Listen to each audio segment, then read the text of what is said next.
नमो नमः। मैं डॉक्टर शशि सिंह आप सबका अपने यूट्यूब चैनल संस्कृत ज्ञानोदय में स्वागत करती हूँ।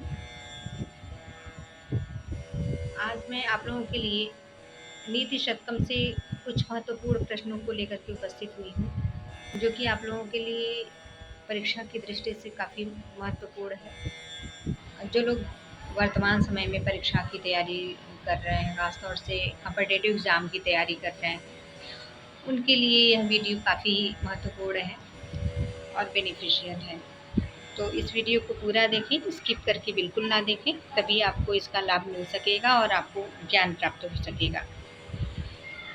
जो लोग इस वीडियो पे नए हैं, जो लोग पहली बार मेरे चैनल पे आए हैं और पहली बार मेरे वीडियो को देख रहे हैं, मैं उनसे कहूँगी कि आप मेरे चैनल को सब्सक्राइब कर लीजिए और बेल आइकन को भी प्रेस कर लीजिएगा, जिससे कि मेरे आगे जितनी भी आगे आने वाली वीडियो है उसका नोटिफिकेशन आपको मिलता रहेगा। तो चलिए अधिक समय न लेते हुए स्टार्ट करते हैं। आज का पहला प्रश्न है, नीति शतकम के रचनाकार कौन है? तो ये तो संभवतः जो लोग पढ़े होंगे लोग जानते ही होंगे।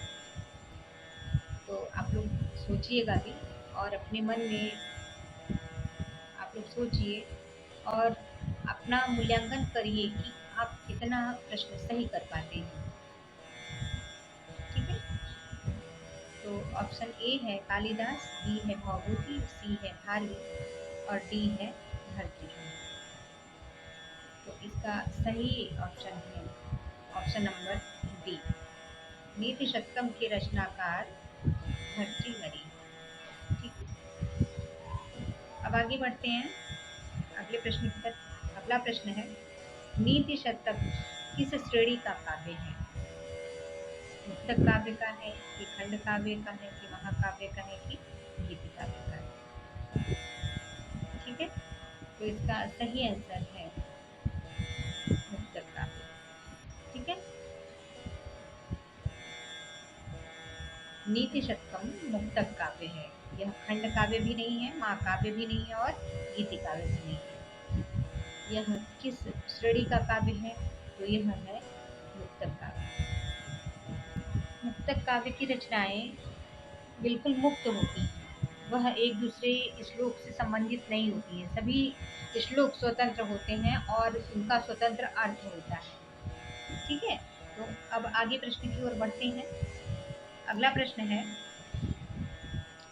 नीति शतक का वर्ण विषय क्या है? ऑप्शन ए है नीति शास्त्र, बी है काव्य शास्त्र, सी है नाटक, डी है कथा। तो इसका सही आंसर क्या हो सकता है? इसका सही आंसर है नीति शास्त्र।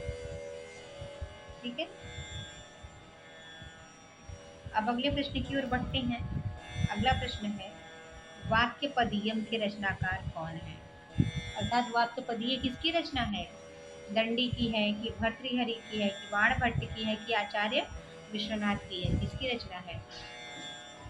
तो यह वाक्यपदीयम जो रचनाकार है वाक्यपदीयम के, वो है ऑप्शन नंबर बी, भर्तृहरि। ठीक है, दंडी की रचना का नाम है काव्यादर्श और बाणभट्ट का कादम्बरी है और आचार्य विश्वनाथ का है साहित्य दर्पण। ठीक है, आचार्य विश्वनाथ का है दर्पण, बाणभट्ट का है कादम्बरी, दंडी का है काव्यादर्श। तो वाक्यपदीयम किसकी रचना हुई? भर्तृहरि की। ठीक है, वाक्यपदीयम जो है भर्तृहरि की। अगले प्रश्न की ओर बढ़ते हैं। अगला प्रश्न देखते हैं, भर्तृहरि के पिता का क्या नाम था? तो ऑप्शन ए है गंधर्वसेन, बी है दुर्गादत्त, सी है श्रीधर और डी है गंगाधर। तो इसका सही आंसर है गंधर्वसेन। भर्तृहरि के पिता का नाम गंधर्वसेन है। ठीक है, अगले प्रश्न की ओर बढ़ते हैं। अगला प्रश्न है, भर्तृहरि के सौतेले भाई कौन थे? विक्रम है कि गजाधर है कि नागार्जुन है कि नंदलाल है? तो इसका सही आंसर है विक्रम। भर्तृहरि के सौतेले भाई विक्रम थे। ठीक, अगले प्रश्न की ओर बढ़ते हैं। अगला प्रश्न है, भर्तृहरि की पत्नी का क्या नाम था?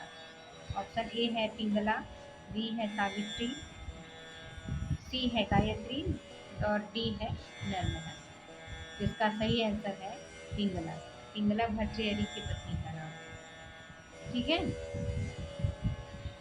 अगले प्रश्न की ओर बढ़ते हैं। अगला प्रश्न है, चीनी यात्री स्टिंग के अनुसार भर्तृहरि की मृत्यु कब हुई? तो देखिए, ऑप्शन ए है 652 ईस्वी में, बी है 542 ईस्वी में, सी है 490 ईस्वी में और डी है 764 ईस्वी में। इसका सही आंसर है ए 652 ईस्वी में। चीनी यात्री सिंह के अनुसार भर्तृहरि की मृत्यु 652 ईस्वी में हुई। ठीक है, 652 ईस्वी। अब अगले प्रश्न की ओर बढ़ते हैं।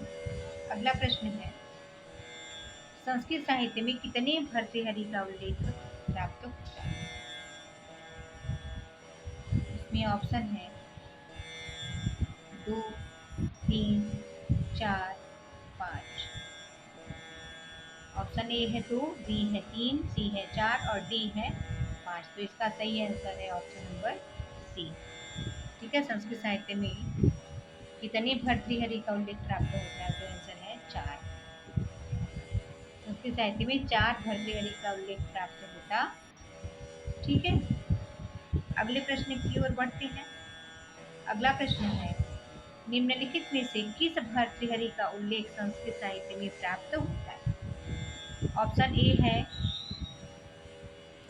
वाक्यपदीयम के रचयिता भर्तृहरि का, और बी है मालव सम्राट भर्तृहरि, सी है योगी भर्तृहरि, डी है शतक त्रयकार भर्तृहरि और ई है उपर्युक्त सभी। ठीक है, तो प्रश्न है कि निम्नलिखित में से किस भर्तृहरि का उल्लेख संस्कृत साहित्य में प्राप्त होता है? और इसके पहले आपने प्रश्न देखा कि संस्कृत साहित्य में कितने भर्तृहरि का उल्लेख है, तो उसमें ऑप्शन आया था 4। अब इसमें है कि कौन कौन से भर्तृहरि का उल्लेख संस्कृत साहित्य में है। तो पहला है कि वाक्यपदीयम की जो रचयिता भर्तृहरि हैं उनका, मालव सम्राट भर्तृहरि का, योगी भर्तृहरि का, शतक त्रयकार भर्तृहरि का, और ऑप्शन नंबर ये 5वां है ई उपर्युक्त सभी। तो इसका सही आंसर है उपर्युक्त सभी। जो संस्कृत साहित्य के 4 भर्तृहरि मिले हैं जिनका उल्लेख हुआ है संस्कृत साहित्य में, तो वो चारों यही हैं। वाक्यपदीयम के रचयिता भर्तृहरि, मालव सम्राट भर्तृहरि, योगी भर्तृहरि और शतक त्रयकार भर्तृहरि। ठीक है, अब अगले प्रश्न की ओर बढ़ते हैं। अगला प्रश्न है, भर्तृहरि का समय क्या है? भर्तृहरि का समय क्या है? पहला द्वितीय तृतीय शताब्दी, और बी है ऑप्शन तृतीय चतुर्थ शताब्दी, सी है चतुर्थ पंचम शताब्दी और डी है पंचम षष्ठ शताब्दी। तो इसका सही आंसर है द्वितीय और तृतीय शताब्दी। भर्तृहरि का समय द्वितीय तृतीय शताब्दी। ठीक है, अगले प्रश्न की ओर बढ़ते हैं। अगला प्रश्न है, भर्तृहरि की कितनी रचनाएं हैं? ऑप्शन ए है 2, बी है 4, सी है 6 और डी है 8। तो इसका सही आंसर है ऑप्शन नंबर बी 4। ठीक है, भर्तृहरि की जो 4 रचनाएं हैं। अगले प्रश्न की ओर बढ़ते हैं। अगला प्रश्न है, निम्नलिखित में से भर्तृहरि की रचना कौन सी है? ऑप्शन ए है नीति शतक, बी है श्रृंगार शतक, सी है वैराग्य शतक, डी है वाक्यपदीयम, ऑप्शन ई है उपर्युक्त सभी। ठीक है, तो इसका सही आंसर है उपर्युक्त सभी, अर्थात भर्तृहरि की जो 4 रचनाएं हैं, ऊपर अभी आपने रचनाओं का उनकी कितनी रचनाएं हैं, तो इसको आपने जाना कि उनकी 4 रचनाएं हैं। कौन कौन सी रचनाएं हैं? तो यही है नीति शतक, श्रृंगार शतक, वैराग्य शतक और वाक्यपदीयम। ये उनकी 4 रचनाएं हैं। ठीक है, अब आगे बढ़ते हैं। अगला प्रश्न है, भर्तृहरि की गुरु कौन थी? ए है गोरखनाथ, बी है अमरनाथ, सी है जगन्नाथ और डी है हरिनाथ। तो इसका सही आंसर है गोरखनाथ। भर्तृहरि के गुरु कौन थे? गोरखनाथ थे। आगे देखते हैं। अगला प्रश्न है, निम्नलिखित में से कौन मुक्तक काव्य के प्रकार है? निम्नलिखित में से कौन मुक्तक काव्य के प्रकार है? ठीक है, अगला प्रश्न है, निम्नलिखित में से कौन मुक्तक काव्य के प्रकार है? ऑप्शन ए है नीति प्रधान, बी है श्रृंगार प्रधान, सी है वैराग्य प्रधान और डी है उपर्युक्त तीनों। तो इसका सही आंसर है उपर्युक्त तीनों। माने निम्नलिखित में से मुक्तक काव्य के प्रकार ये तीनों हैं। ठीक है, निधि प्रधान, श्रृंगार प्रधान और वैराग्य प्रधान, ये तीनों मुक्तक काव्य के प्रकार हैं। अगला प्रश्न है, इस सिंह के अनुसार भर्तृहरि किस धर्म को मानने वाले थे? तो इसका ऑप्शन ए है बौद्ध धर्म को, बी है जैन धर्म को, सी है इस्लाम धर्म को और डी है हिंदू धर्म को। तो इसका सही आंसर है ए बौद्ध धर्म को। इस सिंह के अनुसार भर्तृहरि जो थी वो बौद्ध धर्म को मानने वाले थे। अगले प्रश्न की ओर पढ़ते हैं। अगला प्रश्न है, भर्तृहरि ने नीति शतकम में कितने छंदों का प्रयोग किया है? ऑप्शन ए है 14, बी है 15, सी है 16 और डी है 17। तो इसका सही आंसर है 14। ठीक। अगला प्रश्न है, नीति शतकम के मंगलाचरण में किसकी वंदना की गई है? इम्पोर्टेंट क्वेश्चन है ये। नीति शतकम के मंगलाचरण में किसकी वंदना की गई है? पहला है तेजोमय परब्रह्म की, बी है शिव पार्वती की, सी है गणेश जी की और डी है सरस्वती की। इसका सही आंसर है तेजोमय ब्रह्म की। ऑप्शन नंबर ए सही है। ठीक है। अगला प्रश्न है, नीति शतकम के मंगलाचरण में कौन सा छंद है? नीति शतकम के मंगलाचरण में कौन सा छंद है? ऑप्शन ए है अनुष्टुप छंद, बी है त्रिष्टुप छंद, सी है गायत्री छंद और डी है जगती छंद। तो इसका सही आंसर है अनुष्टुप छंद। नीति शतकम के मंगलाचरण में अनुष्टुप छंद है। अगले प्रश्न की ओर आगे बढ़ते हैं। अगला प्रश्न देखते हैं। अगला प्रश्न है, नीति शतकम में मंगलाचरण का कौन सा प्रकार है? ठीक है, ऑप्शन ए है नमस्कारात्मक, बी है वस्तु निर्देशात्मक, सी है आशीर्वादात्मक, डी है उपर्युक्त में से कोई नहीं। तो देखिए, मंगलाचरण के 3 प्रकार होते हैं, नमस्कारात्मक, वस्तु निर्देशात्मक और आशीर्वादात्मक। तो नीति शतकम में मंगलाचरण का कौन सा प्रकार है? तो इसका सही आंसर है नमस्कारात्मक। नीति शतकम के मंगलाचरण में नमस्कारात्मक मंगलाचरण किया गया है। अगले प्रश्न की ओर बढ़ते हैं। अगला प्रश्न देखते हैं, मूर्तय में कौन सी विभक्ति है? मूर्तय में कौन सी विभक्ति है? ए है द्वितीय विभक्ति, बी है तृतीय विभक्ति, सी है चतुर्थी विभक्ति और डी है पंचमी विभक्ति। इसका सही आंसर है सी चतुर्थी विभक्ति। अगले प्रश्न की ओर बढ़ते हैं। अगला प्रश्न है, नमः के योग में कौन सी विभक्ति होती है? तो ऑप्शन ए है चतुर्थी, बी है पंचमी, सी है तृतीया और डी है द्वितीया। इसका सही आंसर है चतुर्थी विभक्ति लगती है। ठीक है, नमः स्वस्ति स्वाहा सदा नमो षष्ठी योगाच, इस सूत्र के माध्यम से जो है ये नमः में चतुर्थी विभक्ति लगेगी। ठीक है। अगला प्रश्न है, देखिए प्रश्न आ गया, नमः स्वस्ति स्वाहा स्वधा अलम षष्ठी योगाच, यह सूत्र किस विभक्ति में प्रयुक्त होता है? ऑप्शन ए है द्वितीय विभक्ति, बी है तृतीय विभक्ति, सी है चतुर्थी विभक्ति और डी है पंचमी विभक्ति। तो यह नमः स्वस्ति स्वाहा स्वधा अलम षष्ठी योगाच, यह सूत्र किस विभक्ति में प्रयुक्त होता है? तो इसका सही आंसर है ऑप्शन नंबर सी चतुर्थी विभक्ति। अगला प्रश्न देखते हैं। अगला प्रश्न है, मंगलाचरण कितने प्रकार का होता है? ऑप्शन ए है 3, बी है 4, सी है 6 और डी है 8। ठीक है, तो इसका सही आंसर है 3 प्रकार का। कौन कौन सा? नमस्कारात्मक, आशीर्वादात्मक और वस्तु निर्देशात्मक। ये 3 प्रकार का मंगलाचरण होता है। ठीक है, अगले प्रश्न की ओर बढ़ते हैं। अगला प्रश्न है, निम्नलिखित में से कौन मंगलाचरण का भेद है? मंगलाचरण का कौन सा भेद है? नमस्कारात्मक है कि आशीर्वादात्मक है कि वस्तु निर्देशात्मक है कि उपर्युक्त सभी? तो इसका सही आंसर है उपर्युक्त सभी। क्यों? क्योंकि ये तीनों जो नमस्कारात्मक, आशीर्वादात्मक और वस्तु निर्देशात्मक, ये 3 मंगलाचरण हैं, यह तीनों मंगलाचरण के अंतर्गत आते हैं। ये मंगलाचरण के 3 प्रकार हैं। ठीक है, इसलिए इसका सही ऑप्शन होगा उपर्युक्त सभी। अगले प्रश्न की ओर बढ़ते हैं। अगला प्रश्न है, अपंडितों का आभूषण क्या है? ऑप्शन ए है मौन रहना, बी है बोलना, सी है शास्त्रार्थ करना और डी है बहस करना। तो अपंडित का तात्पर्य है जो मूर्ख व्यक्ति होते हैं, उनका आभूषण क्या है? मौन रहना कि बोलना कि शास्त्रार्थ करना कि बहस करना। अब देखिए, जो मूर्ख रहेगा वो तो कभी शास्त्रार्थ कर ही नहीं सकता, बिल्कुल नहीं करेगा।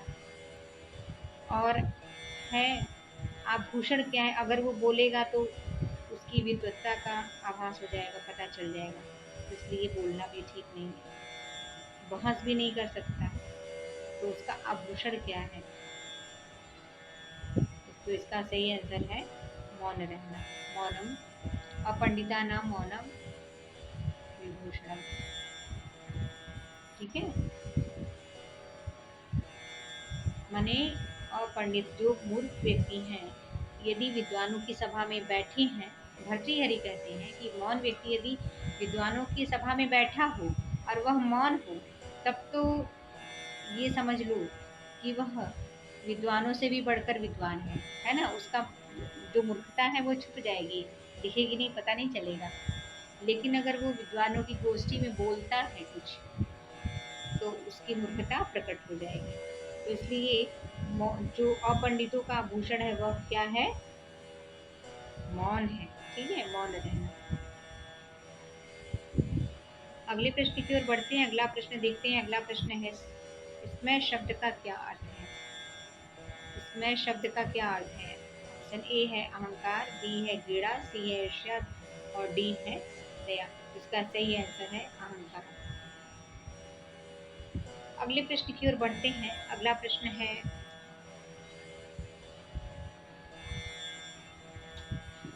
अगला प्रश्न है, श्लोके षष्ठम गुरु गेयम सर्वत्र लघु पंचमम द्विचतुष्पादयोर्ह्रस्वम सप्तमम दीर्घमन्ययोः। यह किस छंद का लक्षण है? ऑप्शन ए है अनुष्टुप छंद, बी है आर्या, सी है वृहति और डी है पंक्ति। तो यह श्लोके षष्ठम गुरु गेयम सर्वत्र लघु पंचमम द्विचतुष्पादयोर्ह्रस्वम सप्तमम दीर्घमन्ययोः, यह किस छंद का लक्षण है? तो इसका सही लक्षण। ठीक है, अब आगे बढ़ते हैं अगले प्रश्न की ओर। अगला प्रश्न है, अनुष्टुप छंद में कुल कितनी मात्राएं होती हैं? ए है 24, बी है 28 और सी है 32, डी है 36। तो अनुष्टुप छंद में कुल 32 मात्राएं होती हैं। ठीक है, अगले प्रश्न की ओर बढ़ते हैं। अगला प्रश्न है, प्रभवः शब्द का क्या अर्थ है? प्रभवः शब्द का क्या अर्थ है? ए है राजा या स्वामी, बी है सेवक, सी है दास और डी है द्वारपाल। तो प्रभवः शब्द का जो अर्थ है वह है ऑप्शन नंबर ए, राजा या स्वामी। ठीक है, प्रभव माने राजा या स्वामी। अगला प्रश्न है,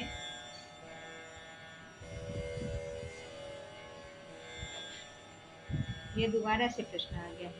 श्लोके षष्ठम गुरु गेयम सर्वत्र लघु पंचम द्विचतुष्पादयोर्नृस्वम सप्तमम दीर्घमणि योगी। यह किस छंद का लक्षण है? तो अभी ऊपर आया ही था, तो इसका सही आंसर है अनुष्टुप छंद। ठीक है, आर्या व्यक्ति या पंक्ति, इनमें से तीनों में से कोई नहीं। कौन सा छंद है? अनुष्टुप छंद। दोबारा से आते हैं, कोई बात नहीं, रिवीजन हो जाएगा आप लोगों का। ठीक है, ज्ञान लव दुर्विदग्धम का क्या अर्थ होता है? ऑप्शन ए है बुद्धिमान, बी है मूर्ख, सी है अल्पज्ञ होते हुए भी स्वयं को सर्वज्ञ समझने वाला, और डी है ज्ञानी। तो इसका सही आंसर है सी, अल्पज्ञ होते हुए भी स्वयं को सर्वज्ञ समझने वाला। माने जो थोड़ा जानता हो, थोड़ा जानते हुए भी ये समझे कि मैं बहुत जानकार हूँ, बहुत कुछ जानता हूँ, तो ऐसे व्यक्ति को ज्ञान लव दुर्विदग्धम कहा जाता है। आगे देखते हैं, प्रश्न की ओर आगे बढ़ते हैं। अगला प्रश्न है, अज्ञः सुखमाराध्यः सुखतरमाराध्यते विशेषज्ञः ज्ञान लव दुर्विदग्धम ब्रह्मापि च तम नरम न रंजते। अज्ञः सुखमाराध्यः सुखतरमाराध्यते विशेषज्ञः ज्ञान लव दुर्विदग्धम ब्रह्मापि च तम नरम न रंजयति। उपर्युक्त श्लोक पे कौन सा छंद है? ठीक है, तो ऑप्शन ए है आर्या छंद, बी है वृत्ति, सी है पंक्ति और डी है गायत्री। तो इसका सही आंसर है इस श्लोक में जो है कौन सा छंद है? तो आर्या छंद। ठीक है, अगले प्रश्न की ओर बढ़ते हैं। अगला प्रश्न है, यस्या पादे प्रथमे द्वादश मात्रास तथा तृतीये अष्टादश द्वितीये चतुर्थके पंचदश सा, यह किस छंद का लक्षण है? डैश डैश डैश है या सा के बाद पंचदश सा डैश डैश डैश। ठीक है, तो यह किस छंद का लक्षण है? अनुष्टुप, वृत्ति, आर्या और जगति। तो इसका सही आंसर है सी, आर्या छंद। यस्या पादे प्रथमे द्वादश मात्रास तथा तृतीये अष्टादश द्वितीये चतुर्थके पंचदश सार्या, यह आर्या छंद का लक्षण है। ठीक है, अगले प्रश्न की ओर बढ़ते हैं। देखिए, अगला प्रश्न है, ऊर्मी शब्द का क्या अर्थ है? तो ऑप्शन ए है लहर या तरंग, बी है नदी, सी है तालाब और डी है सरिता। तो ऊर्मी शब्द का अर्थ है, इसका सही आंसर है लहर या तरंग। ऊर्मी शब्द का अर्थ होता है लहर या तरंग। तो इसका ऑप्शन नंबर ए सही। ठीक है, इसका तो उम्मीद है कि आप सबको मेरा वीडियो पसंद आया होगा। यदि वीडियो पसंद आए तो चैनल को सब्सक्राइब करिए, साथ में बेल आइकन को भी प्रेस कर दीजिएगा। और हाँ, आप अपने दोस्तों को भी शेयर कर सकते हैं, जिससे कि उनको भी इसका लाभ मिल सके। वीडियो को लाइक भी कर दीजिएगा, अपने दोस्तों में भी शेयर कर दीजिएगा, जिससे कि उनको भी इस वीडियो का लाभ मिल सके और अपने परीक्षा की तैयारी कर सकें। तो चलिए, आप लोग मेहनत करिए और कामयाब होइए। आप सबका हमें बिल्कुल सपोर्ट मिल रहा है, आप लोग चैनल को लाइक भी करते हैं, और आप लोगों को यदि ये वीडियो पसंद आता होगा तो हमें बहुत खुशी होगी। और कमेंट में भी आप लिख सकते हैं कि आपको ये वीडियो कैसी लग रही है, अच्छी लग रही हो, या जहाँ कोई त्रुटि हो, कोई कमी हो, तो आप लोग सुझाव भी हमको दे सकते हैं। कहते हैं ना कि ज्ञान बांटने से बढ़ता है, और कोई कितना भी ज्ञानी हो, कालिदास ने कहा है कि कोई कितना भी ज्ञानी हो फिर भी उसको अपने ज्ञान के विषय में संशय रहता ही है। लोग जीवन पर्यंत सीखते हैं। तो मैं यदि आप लोगों को कुछ बताती हूँ, तो यदि कोई त्रुटि हो तो उसका भी सुझाव हमको दीजिएगा, और आप लोगों से भी हमको कुछ यदि सीखने को मिला तो हमको बहुत बहुत इसके लिए खुशी होगी, बहुत ही खुशी होगी। ठीक है, तो आप सुझाव ज़रूर दीजिएगा, कमेंट में ज़रूर बताइएगा कि आपको मेरी वीडियो कैसी लग रही है, और चैनल को सब्सक्राइब करना मत भूलिएगा, और वीडियो को लाइक करिएगा और बेल आइकन को प्रेस कर दीजिएगा, जिससे कि मेरी जितनी भी आने वाली वीडियो है उसका नोटिफिकेशन आपको मिलता रहे। और आप सभी को बहुत बहुत धन्यवाद जिन्होंने हमें सपोर्ट किया। ठीक है, उस सपोर्ट के लिए बहुत बहुत धन्यवाद। मैं आप सबकी आभारी हूँ। धन्यवाद।